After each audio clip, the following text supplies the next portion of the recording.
What is going on, everybody? Welcome into another episode of Caught Stealing, episode 34, actually, here of the Fantasy Alarms Fantasy Baseball Podcast. I'm Howard Bender, and welcome back to the room. James Grande, hot off of vacation. He's in his Yankees shirt. Get a chance to just kind of like ease your mind here. Just watch a little baseball, keep up with it while you're away. Yeah, keep up with the Yankees first and foremost, because that's always the me and my son watch, and my wife and my daughter yells at it as well. But we watch every game or listen. If we can't watch, we listen. So definitely keep up with the Yankees. And I'm a ball is life, Howard. So I always tune in to like what's happening, but I was not intently watching. It was a much needed actual vacation. So outside of the Yankees, it was more of like a nightly peruse of the happenings around Major League Baseball. But we're back at it again with the white vans. What was that? Damn, Daniel. Look at those white vans, right? Whatever that, I don't know, whatever that meme is. I'm rusty, okay? It's been a week off. Yeah, I was like, I have no idea what you're talking about. If you saw it, you would know. I'm pretty sure it was from the Vine era. Were you a Vine era guy? Like, were you No, part of? dude, come on. Look at how Listen, I much think gray is in this beard, how much I gray know. is in this hair. I have no idea what you guys are talking about with your vines and your boomerangs and your stuff like that. Well, Vine. I think Vine was a special place because you only had 6 seconds on a Vine to like do whatever you were doing. So if you were funny in 6 seconds, I think you made it. You were Vine famous. But anyways, happy to be back. Happy Thursday. Happy waiver wire show. Yankees are 12-8 without Aaron Judge. That's amazing. Let's talk ball. Let's talk ball. Let's get into it right now. We will hit you guys with all the waiver wire work. We'll talk 10-team leagues, 12-team leagues, 15-team leagues. But as always, we just got to get you all caught up with some of the most recent news, some of the injuries that we're dealing with here. Once again, a litany of injuries that we got to deal with here. But we'll start with the news side and on a positive front here. Connor Griffin finally beginning his rehab assignment. Been waiting for him to come back. Pirates have been waiting for him to come back. Yeah. Excited to get him back into my lineup, so I'm good there. And then the Mets making moves. Look at this. Peterson traded to the Cubs. Look at this. Look at this. I mean, the Cubs just need like any singular human being that can give them innings at this point. Howard, like we've talked injuries all year, and we've talked like how bad it's been. It's not. It feels almost impossible for one team to be struck by this many injuries for their pitching staff alone. I mean, it is insane what's happened to the Cubs pitching staff this year. Yeah, but I also feel like we've had a number. Remember Houston's? How about Houston's rotation? That got destroyed. Okay, here is currently the Cubs pitching staff. Okay, Cade Horton, April 4th, Tommy John, done. Yep. Edward Cabrera, third stint on the IL after doing the splits the other day. And he had a blister, and there's a whole bunch of problems with Edward Cabrera. The latest one we're going to get to, Ben Brown. Have you seen this? The strained neck. And it's a little scary because it's dating back to a benign tumor that was found on his neck in 2024. And he's been able to pitch through it, but they said it was like a very big concern during his San Francisco start. He's been their best pitcher this year.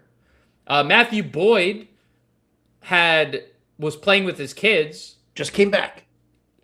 Today, but he was playing with his kids, had knee surgery, and then on his rehab was like, dog, my shoulder kind of hurts. And now he's back. Matthew Boyd and injuries, they don't mix. We had Justin Steele almost come back. Now they're saying, he's not going to be a starter if he returns. Jameson Tyone is on the IL. Daniel Palencia has had 2 stints on the IL. And then Hunter Harvey, Porter Hodge, Riley Martin, Shelby Miller, all on the 60-day IL. They currently have 11 major league pitchers on the IL as it stands. 11.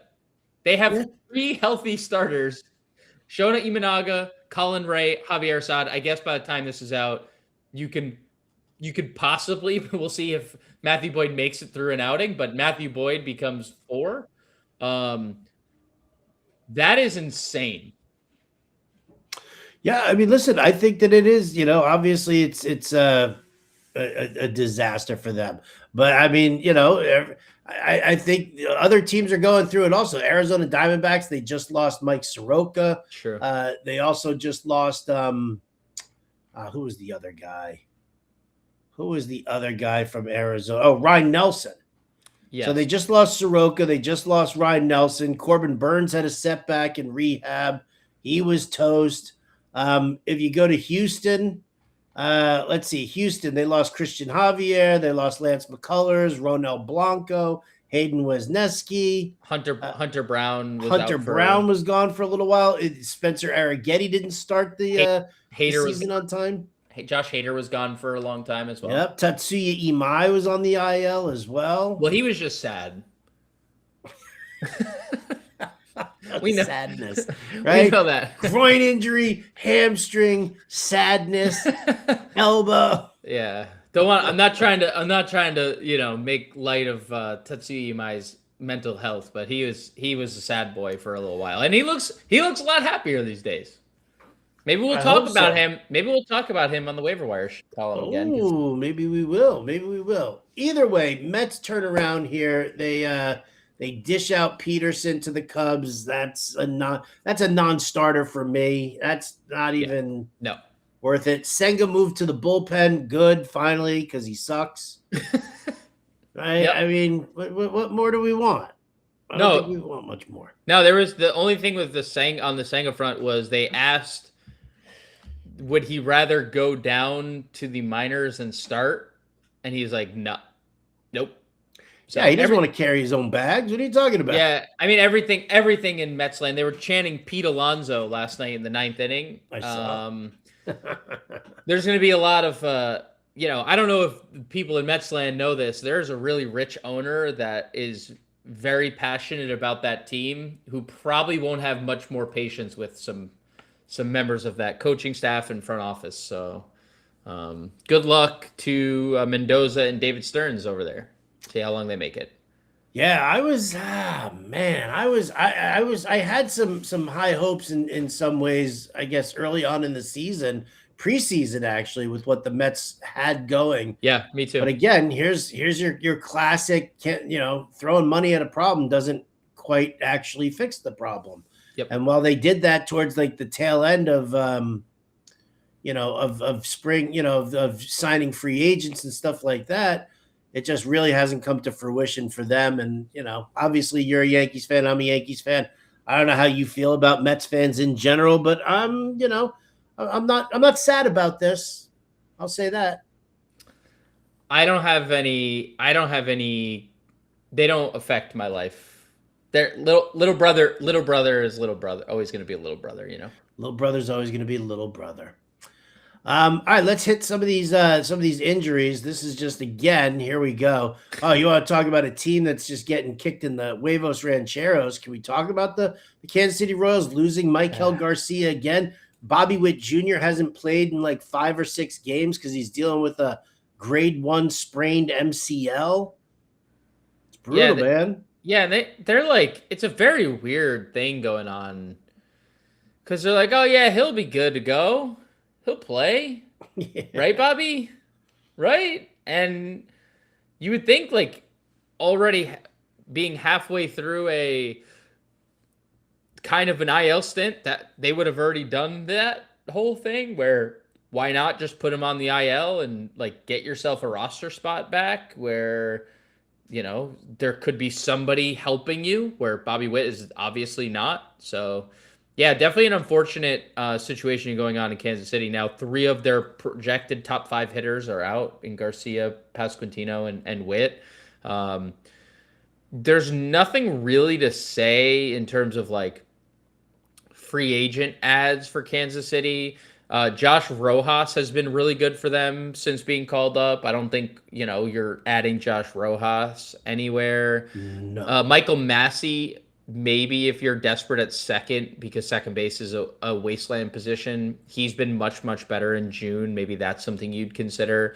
And we've talked ad nauseum over the last month about how good Jack Caglione is, and he's obviously, delivered on everything we kind of said he was going to be and more. So there's nothing overly exciting. If you ask John in Pemba, he would say, please go add Lane Thomas. I don't know if you knew, John's like the biggest Lane Thomas fan in the world, but Is he really? loves Lane Thomas. I had no idea. Lane Thomas, a big card collector.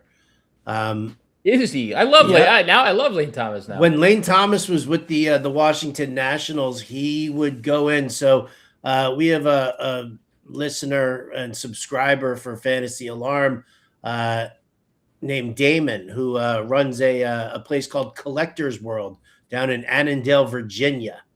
I was just there. I should have went. He's the guy who sent me the Thurman Munson catcher bullpen. Okay. glove. Okay. That's awesome. So he would, when Lane Thomas was with the Nationals, he apparently used to go into the shop all the time. And so they actually became friends. So I had no idea that John was such a big Lane Thomas guy. Now that if I tell John that he's a card collector, he's gonna go out of his mind. Yeah, he's gonna look. Oh, we're gonna see John show up to every show with Lane Thomas jersey. Well, that too. I was going more PG with the jersey, but you could take that many different directions. I don't need to keep it PG, man. I don't need it. You know what, man? I got to keep it PG on the stupid Sirius XM show all the time. Not sometimes. Stupid. Why can't I got to take a little something for myself, right? Why can't I just say shit? I just did. Sure. Speaking of shit, let's go through the rest of these injuries here. Huh? Spencer Horwitz, he's on the IL. Ryan McMahon's on the IL. That's all we got there for the position players here, right? We kind of covered through those. Juan Soto's day to day. The pitching is Cabrera, Brown, Lodolo will probably be day to day. He's fine. Mick Abel, setback. Salute, sir. He's getting arthroscopic surgery. Salute to you, good sir. We'll see you We'll see you in the future. So long, Mick. And for those in Fantasy Alarm's Discord who kept asking about, I think it was DeMarco. Should I keep stashing Mick Abel? Can I keep stashing Mick? I'm like, yeah, keep stashing him. Sorry, DeMarco. Sorry. I think it was MRM, our boy MRM too. He's a big Mick Abel. Okay. Believer. Well, oopsie. And then Jack Leiter, he's on the IL out until at least August. Oh, jeez. Lucas Giolito on the IL is addition by subtraction. Yeah, dude, he was always it's another guy. Look at every offseason injury or late season injury from last year to this year and tell me that they haven't gotten hurt or they stink. Because it's every single pitcher from last year that didn't get surgery or cleanup or some type of procedure done it's happening again all over because your arm, you don't just recover from this stuff. Lucas Giolito couldn't pitch in the postseason. There was a reason why he didn't get signed, and there's a reason why when he started throwing, he was throwing 90 miles an hour because his arm shot. So Godspeed, Lucas Giolito. We'll see you in a couple of years. Really? Why? Like, that's the thing. At some point, you just gotta, call it a career. I'm serious. Like, when was the last time Lucas Giolito was actually fantasy relevant? He was really lucky last year, so I'll say last year because he was lucky. He had like a mid-3 ERA last year. But before that, it's, a while. Let's do waivers. This is more exciting to do waivers. Let's definitely do waiver wire. Let's where should we start? We'll start here on the 10 teamers. Francisco Alvarez, Paul Goldschmidt, on the offensive front. I mean, listen, what Goldie's doing to left-handed pitching right now is just. I mean, it's so funny. I was talking about this with John Impemba on the Betting Playbook show this morning because he used Goldie as a prop for tonight against Connolly Early, who's a lefty. Where James and I are recording here on a Thursday, and I said, Goldie's always he's been one of those players who I've loved his entire career. Yep. Had him in a keeper league, right? Where you could keep a guy in perpetuity. And if you wanted to keep his salary the same, you could franchise tag him. Oh, I mean, you had a power hitting first baseman in Arizona who was stealing bases. Right. It was fantastic. So to see him kind of just keep this going here, and listen, I get it. You want him in the lineup against lefties. You don't really care too much about whether or not he's in the lineup, for righties. You want him in there now because you're dealing with massive injuries, but ideally, you would just, you would have him platoon him with somebody who crushes left-handed pitching, I mean. But can't argue against anything that he's doing right now. Big fan. Dude, just to put a cherry on what you just said against left-handed pitching. So for those that don't know what WRC plus is, it's the number, it's a scale, and 100 is a league average player. Right, that's the number 100. So if a player is 105, they're better than league average. If they're 95, against left-handed pitching, Paul Goldschmidt is 2.5 players this year. Yeah, he has a 257 WRC plus. Yeah. For those who don't know what WRC plus is, that is weighted runs created. Right. And it's league adjusted, and it takes your WOBA into account, and park adjusted. I think I said league adjusted. It's league and park adjusted, and he's 2.5 players. I mean, when you hit 2 home runs against Tarek Skubal, that tracks, right? You are 2.5 players at that point. He has an 82 WRC plus against right-handed pitching, so he is subpar against righties. He has hit 6 bombs. The only thing he's doing is hitting home runs against righties. So he's playing every day. He's going to continue to play every day because we just don't know when Judge and Stanton are going to be back. And he's been incredible. They also have a bunch of lefties in this next stretch of games that they're 3 lefties in the Red Sox series alone. So if you're going to add someone now, go get Goldschmidt. I really have enjoyed this month of June for Francisco Alvarez. Kind of the power we thought we were going to get when he first came up. 4 home runs in his first 13 games in June. 319 average on top of that. Catcher's a bad position, so if you can capitalize on a guy and get if you are, and I know you are, Howard, the guy who typically streams catchers. I mean, if you don't have a top 5 catcher, you should be streaming. You should not be stagnant at your catcher position. It's just you'll fall behind. This is a time to capitalize on Francisco Alvarez. He's homering, and you don't get a lot of home runs from the catcher spot. So I really, really like Alvarez with the way he's swinging the bat right now. I do too. I would love to see the return of power that we saw back in 2023, but with the current batting average and plate discipline, right? Because back then, I mean, he was batting 210.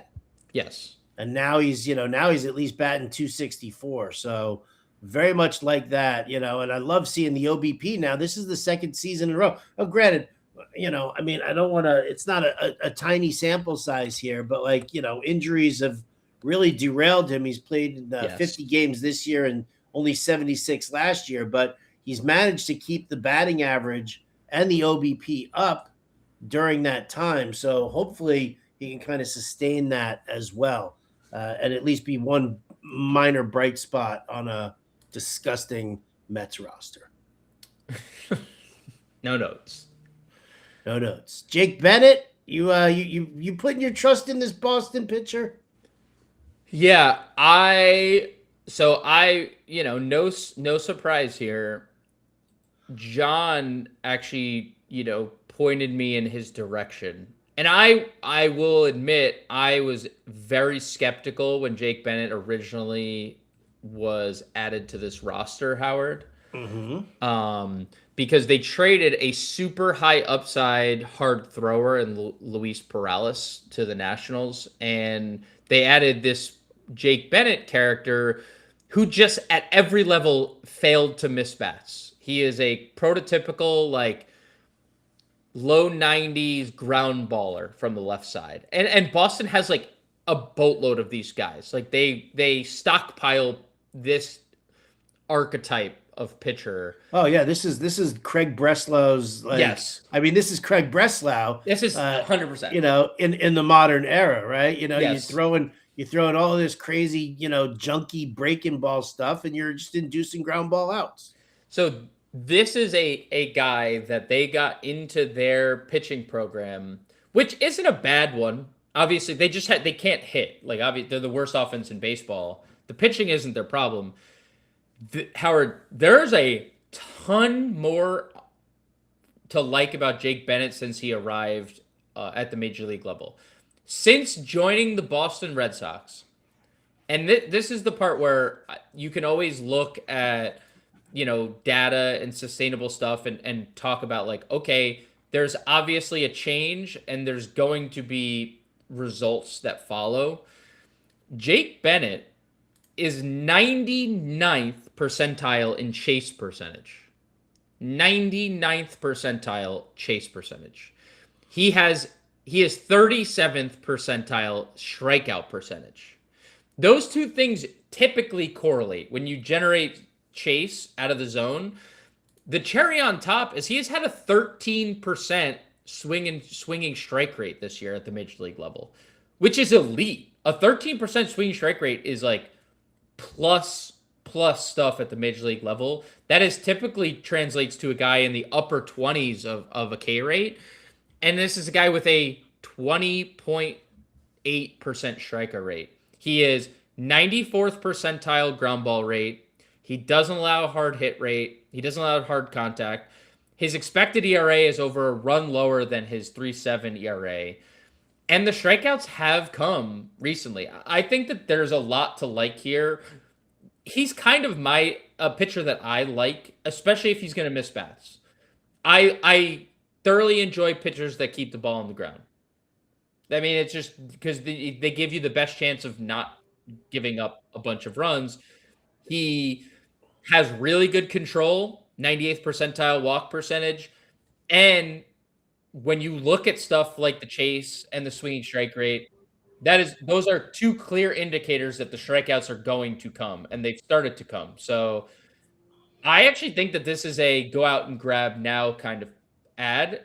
Caveat, he faces the Yankees this weekend. I don't think that's the best spot for him with how their right-handed lineup has been hitting. But I do think long-term, there's a lot of sustainable stuff here that makes me believe in Jake Bennett. I mean, listen, it would be nice to see the strikeouts last. Like, I know he had 9 Ks in his last outing, but I mean, listen, it was also in Colorado. It was against the Rockies. And while, yes, you know, you could say Coors Field, like, yeah, he's a ground ball pitcher, right? Like, why the GM of the Rockies is not like, I want all the ground ball pitchers I can possibly find, right? Yeah. Craig Breslau needs to go be the GM of the Rockies. Well, he'll have the time, Howard. Sooner rather than later. He'll be available. He'll be available. Probably. Well, I mean, they just fired Alex Cora, so you know that was Breslau's win in that situation. I mean, listen, I would like to see if the strikeouts do maintain. I'd like to see, you know, what's going on. You know, the start before that against Toronto, he had 5 Ks and only 5 in the third inning, so. You know, nearly a strikeout per inning. That definitely ticked up. So I would like to see that maintain. I don't necessarily know if I'm going to, you know, lock into it. But,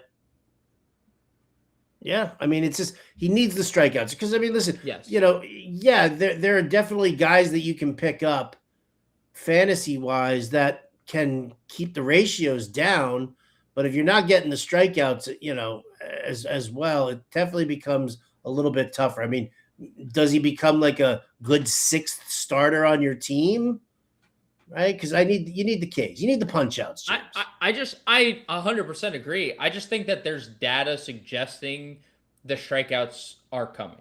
Okay. Because you can tie strikeouts to guys that generate a lot of swing and miss. He has 13% swing strike rate, and his 99th percentile chase percentage just says guy with good control gets people to swing at pitches out of the zone. Those are two things that you can look at and say this guy is going to get more strikeouts. 5 strikeouts against the Blue Jays, by the way, they do not strike out against left-handed pitching. They have one of the lowest strikeout rates in baseball against lefties. It's a good sign. Like you said, the Rockies are one thing because they just stink in general. But that is a good sign that you missed that many Blue Jays bats from the left side. Yeah. Listen, I like guys that have a good changeup, right? Like, I mean, his sinker is one of his big ground ball pitches that he likes to use. But like when you get a guy who's throwing a fastball and a changeup, and it's it's usually the same delivery, it's the same release point. It's just hitters are trying to kind of figure it out as far as not there's not huge break on it like what you're seeing there, so it makes it a little bit more difficult for them. When you've got a good changeup like that and your delivery is good, that can definitely help with the strikeouts, right? Okay. You get the sinker with the ground balls, the changeup needs to stay on point. So yeah, listen, he's throwing it 25% of the time. So all right, I will pay more attention to Jake Bennett. Alex Lang, I think I talked about him actually on last week's waiver wire show as well. You can't not do a good bullpen segment when you're doing a podcast with Joe Galena. Yeah, you have to just have a full breakdown of who's available. And dude, somebody emailed me and they were like, "This guy Joe Galena does great work on the closer grid. Like Galena updates that thing. I think it comes out to be on average like twice a day." You're saying Joe Goatlina is Goatlina. knows his stuff when it comes to bullpens. I would put the O and the T in parentheses when I start writing his name out there. Yeah, you should.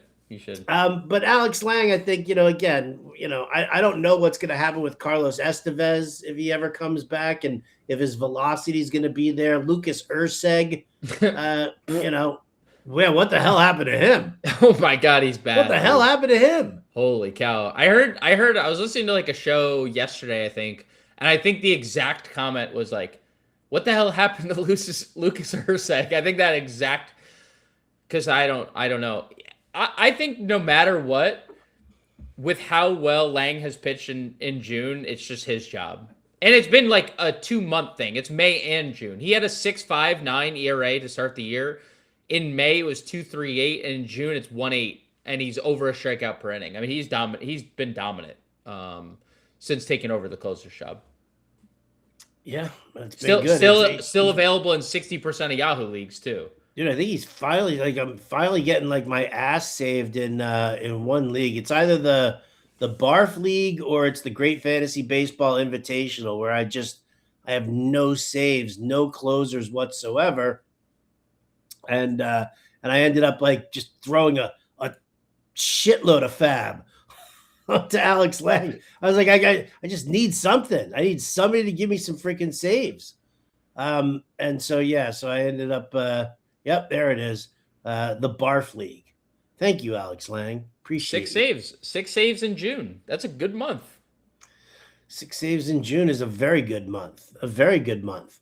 All right, moving over into the old the 12 teamers. Let's take a look over here. Nasim Nunez, and then you know what? We can throw Henry Bolte kind of in there as well, considering Nunez is an infielder, Bolte is an outfielder, and they are both about the stolen base. Yeah. So like my preferred option here is Bolte, but I listed them, positionally for you. I did my best. So Nasim Nunez. I appreciate that. You notice I didn't even like say anything about your injury list. He checked in first. Bolte is the preferred option, so it's not listed as like preference to To my least preferred. Bolte has been amazing at the major league level, and is so good that this is partly due to Geloff getting spiked, but he has let off the last couple days. Henry Bolte, including Thursday, he's in the leadoff spot again. I mean, we're talking his first 38 games. He's hitting 308 with a 399 OBP. Rookie, 38 games into his career, has a 400 on base percentage. And honestly, the 9 steals feels light for how fast he is, and how often he's been on base. Again, you don't see people with 80 grade anything. He is an 80 grade runner. He has an 80 grade speed tool.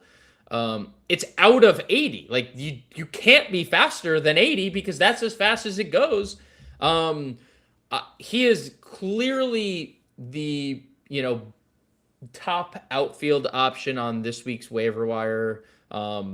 In any form, and we could have put him in the 10-team league. I also, nice 4-4-4 list here, Howard, to make it look nice and neat on the very on the graphic. Well I appreciate that. I put a lot of time and effort into it, obviously, especially the graphics on the bottom. But like, he is just so and like he plays in a premier park, so you're gonna always have that in your back pocket as well.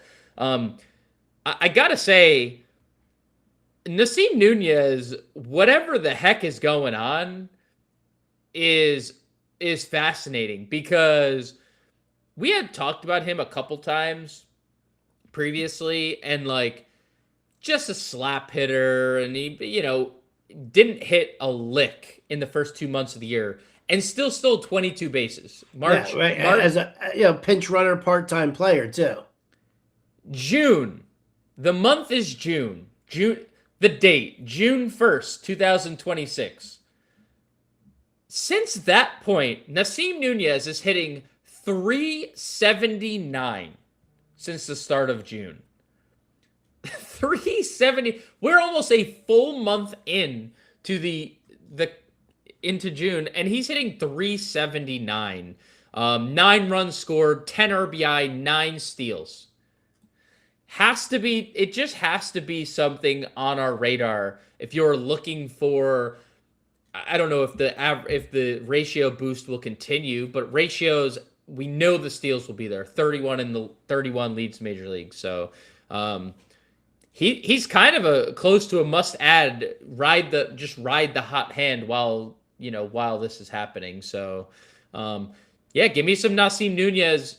I don't know if the batting average will sustain, but we know the speed will. The speed definitely will. Definitely will.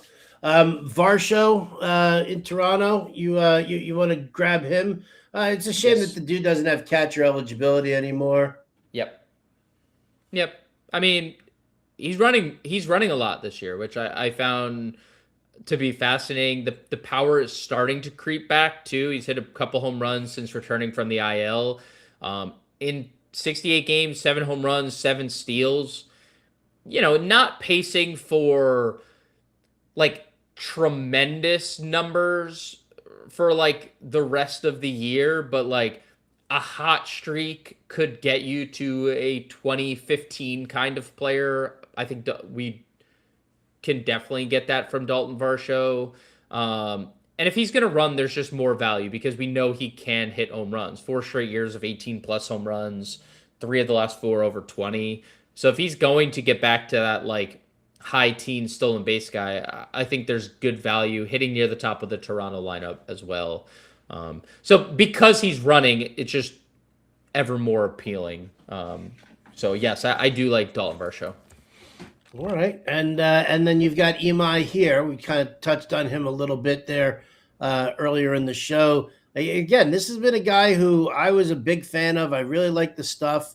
The question was whether or not it was going to translate in the majors. It started to originally, had a good spring. Bet on himself. That was what I loved most about him, was that he didn't get as much money as he thought he was going to get on the open market. And so he ended up getting, negotiating a deal, or his agent negotiated a deal where he basically got back-to-back years of opt-outs. Yep. And so he could opt out at the end of this year. He could opt out at the end of next year, which he still might, simply because not even about the money, but more in the line of can he find a place to play where he feels a little bit more comfortable. I'm hoping that Houston, he feels comfortable there now, because we've got a huge chunk of the season still to go. But I mean, here's a guy who just kept getting rocked and rocked and rocked. Then he got hurt and he came back off the IL, whether that was a mental break or whether it was a physical thing with him as well. Part of a combined no-hitter was fantastic, right? Yep. Looked good, but then he started getting slapped around again some more. So he's up, he's down, he's up, he's down. You say he's trending up here, James, that you're going to lock him down for your 12-teamers. Yeah, I think there's been some really interesting stuff from Tatsuya Imai. 2 of the last 3 starts, he's had 17 or more swing and miss. The Kansas City start was terrible. He couldn't get out of the first inning, and that's kind of what you're alluding to. Second time this year, he's been unable to get out of the first inning. But the 2 starts, sandwiched the Royals. 20 whiffs against Kansas City. He has 11 strikeouts. 17 whiffs against the A's. 8 strikeouts. And you just see what the upside can be with this guy. And that's what the appeal is. Like, you said it when we were talking about Jake Bennett. You're looking for strikeouts. And it's true. Tatsuya Imai is available in 60+% of leagues. And he's had 17 or more swing and misses in 2 of his last 3 starts. You want to talk about strikeouts and upside? That's what that is. Like, that's exactly what that is. So he needs to figure out his first inning demons, obviously, and that's been the biggest bugaboo for him. And if he can figure that out, we'll probably be talking about him in 10-team leagues sooner rather than later. But I think we're at the point of the year where if you're falling behind in the standings and you need to take shots on players, like Tatsuya Imai is a perfect take a shot kind of guy. Like, there's massive upside if you guess correctly. If he stinks, well, you knew what you signed up for. Like, if your risk aversion isn't there, then don't pick up Tatsuya Imai. But if you're trying to swing for the fences, this is a guy that I would take a shot on. Beautiful. Listen, I can't say enough good things about what I'm hoping to see. So we'll go on to the other end there. A couple of kids here. Cooper Pratt, he got called up finally. He signed that nice big extended contract for himself to buy out some arbitration years. Samad Taylor, a little bit of a speedster there for San Diego. Been getting some stolen bases. I like seeing him at the top of the order with Tatis. Yeah. If Tatis isn't going to hit home runs, at least he's swiping bags. Yes, a lot of them. A ton of them. Between those 2 guys, I mean, Cooper Pratt if you need infield help, Samad Taylor if you need outfield help.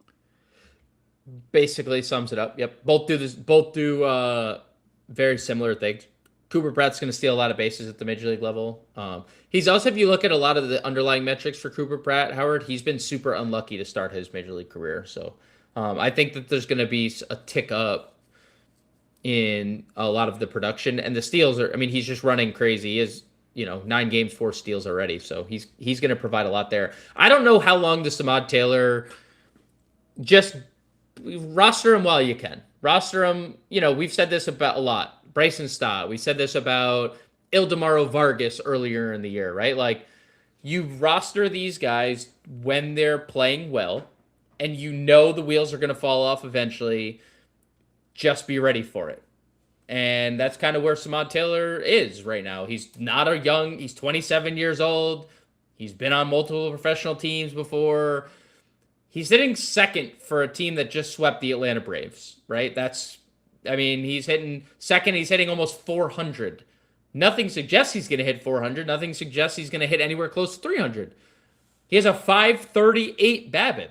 But BABIP can be higher for speed guys because they are naturally legging hits out that other players can't. So, yeah, I think Samad Taylor in deeper formats, if you're looking for speed, is widely more available than someone like Bolte or Nassim Nunez or people of that ilk. So yeah, I don't see what damage it does taking a shot on someone who's riding a real high right now. Yeah, see, that's the thing. There's no downside. There really isn't. None. I mean, because None. whatever. Even if you say he's a part-time player, look at what Nassim Nunez did whole start of the season as a part-timer, like stealing bags.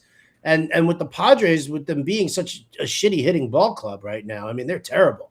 Lefties, righties, it doesn't matter. Horrible. They're going to have to, if they're going to want to win games, they're going to have to just kind of create opportunities for themselves, utilizing a kid like Samad Taylor, at the top of that lineup, and you just start, with the base stealers.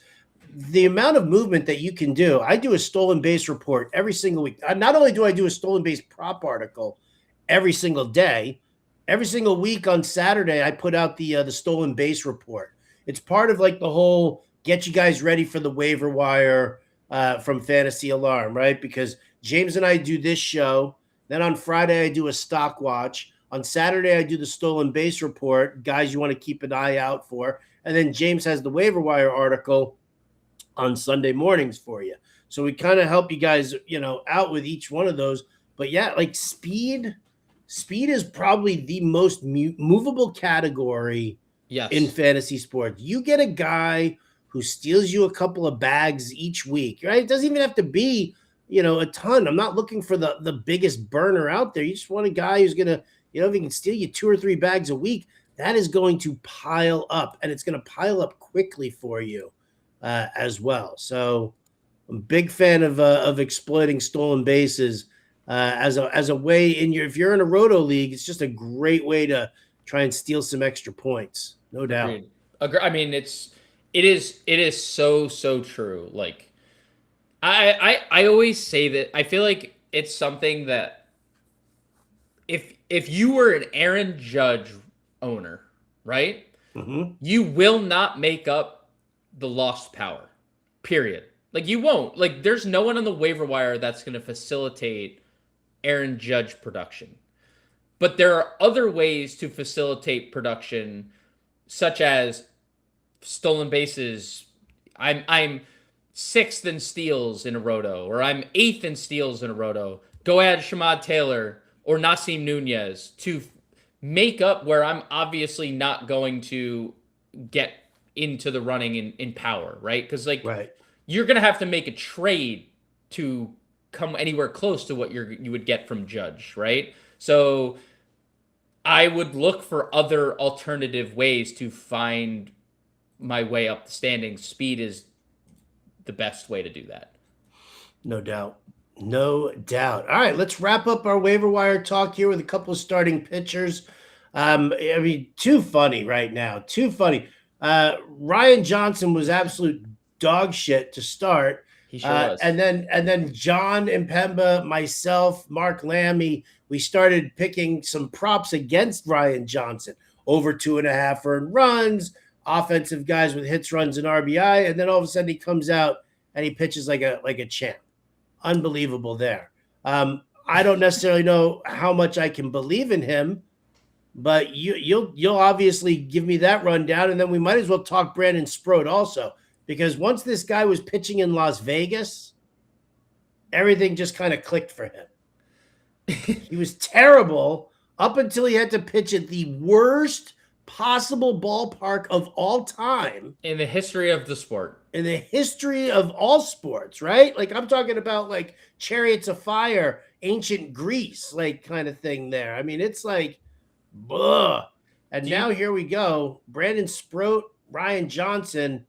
Looks like you're in. Do you take a guess at Brandon Sproat has pitched in 4 different ballparks, or in his last 4 starts, obviously. Do you want to guess the 3 road parks that he's pitched in his last 4 starts? Oh, no. Yeah, it was Sacramento, it was Las Vegas, and was it Wrigley? No. So he pitched in Cincinnati, in Great American, 6 shutout innings, 10 strikeouts. Yeah. He pitched home at Cleveland, but he pitched in Vegas, which you mentioned. He dominated in Vegas, and he pitched in Coors. Those are 3 of his last 4 starts. Each of them, 3 earned runs or less in all 3 of those starts. Coors, Vegas, Great American. Yeah, I mean, I don't even know. Like, I mean, What? it's just in the land of inexplicable moments. Please guide me through this here. There's not like, I mean, there's not like sustainable data that could be like, this guy has turned a corner. What I can say is obviously those starts happened and he pitched well in all of them. There was some luck attached to the Colorado start where he didn't really miss a lot of bats, but he's missed a lot of bats in each of his last couple starts. And it's something that he did pretty well at the minor league level. This is something that, there was a reason why he was included in the Freddie Peralta trade, because the Brewers, everything the Brewers do should be taken note of, right? Like, why did they go for Brandon Sproat in this trade? Why did they go for Jet Williams in this trade? Why were those the peak? Because the Brewers do everything correct. There's some like good underlying metrics for Brandon Sproat. He misses a lot of bats. He has a decent ground ball rate. His expected stuff is way lower than his surface level stuff. He just walks too many guys, and that's the thing that he needs to address. That is, issue number 1 through 10. You can't survive with a 4 walks per 9 innings. But Howard, 5 straight starts now. He has walked 2 guys or less, and 3 of the last 4 have been really good outings out of Brandon Sproat, including obviously the 10 strikeout, 6 scoreless inning, 1 hit extravaganza. So, if you're looking for strikeouts in a deeper formatted league, this is a guy I would take a shot on, where 9.4 K per 9 is really, really good.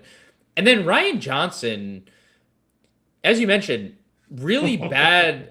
Now, to be fair, the Angels do this a lot, where they just call people up with like no AAA experience. I mean, this guy had basically no minor league experience at all. 2025 draft class, he made 1 AAA appearance before being called up, and he didn't pitch well.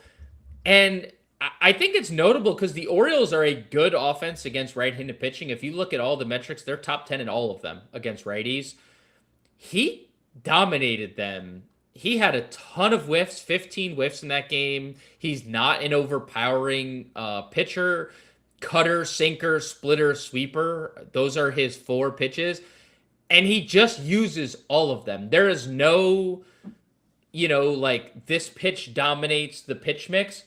He used all 4 of those pitches less than 30% of the time, and all more than 22% of the time. So it's a really good pitch mix. They all generated whiffs. He had 6 on the splitter. He had 4 on the cutter. He had 4 on the sweeper. It's a good pitch mix for a guy who couldn't figure it out. But like, there's opportunity for him in this rotation with Kahanowitz down. We know Detmers is gonna. I think this year Reed Detmers probably gets traded. There's documented dip in velocity for Jose Soriano. We know what happens there when pitchers start losing velocity after like throwing 99 the entire year. Say it ain't so, Jose. Yeah, it ain't so. It's bad. I mean, as a Jose Soriano roster and truther, it's been tough sledding in recent days, and to see the velocity decrease, like, one can only speculate what happens sooner rather than later. But there's some stuff to like about Ryan Johnson. His expected ERA is 4 runs lower than what it is on the surface, and we'll see. It's been a guy who's, in his short stint in the minor leagues, has been able to miss bats at a really high clip. He's also had really good control, and that's something he hasn't been able to do at the major league level, so I expect that changes. Deeper format league, looking for some upside. Again, I think Ryan Johnson's someone that could stick around. All right. Well, there you have it, folks. Again, This is just, we're kind of scratching the surface here. Those are the plays that we're eyeballing right now. Could that change over the next day or two? Absolutely. But that's why you keep up with all the content that we've got over at fantasyalarm.com. Again, James's waiver wire article comes out on Sunday mornings. Get you guys all set for that. Follow that. The stolen base report, the stock watch, Joe Galina's bullpen report, Ivar Anderson's two-start pitchers and streaming articles. So everything that we've got for you guys over there at fantasyalarm.com. And if you don't subscribe, stop being a loser and subscribe, right? Be a winner. Subscribe to the Fantasy Alarm family. There's no other way I can really put it here, James. When I sit there and I look at betting records and everybody's up money, when I sit there and I look at people telling me what play that they're in first place or second place in their fantasy baseball league, knowing our track record for fantasy football, stop screwing around, people. Invest in your fantasy future. FantasyAlarm.com/YouTube. Promo code YT50 will knock 50% off your first month. See, James pointing to that QR code right there. Draft guide drops next week. Fantasy football draft guide drops next week. We finished the baseball season strong. The draft guide for football's coming out. We're all winning at our best bets. Stop being a loser and start subscribing to Fantasy Alarm. That's my pitch. That's all I got here. James, any final words? Cheers to everything you just said. Cheers to everything. Salud, my good friend. Clink. That's going to do it for us here on the Caught Stealing podcast. James and I will be back on Tuesday of next week to get you guys all set and squared away. But that's going to do it for us. For James Grande, I'm Howard Bennett. This has been Caught Stealing, Fantasy Alarm's Fantasy Baseball Podcast. We'll catch you next time.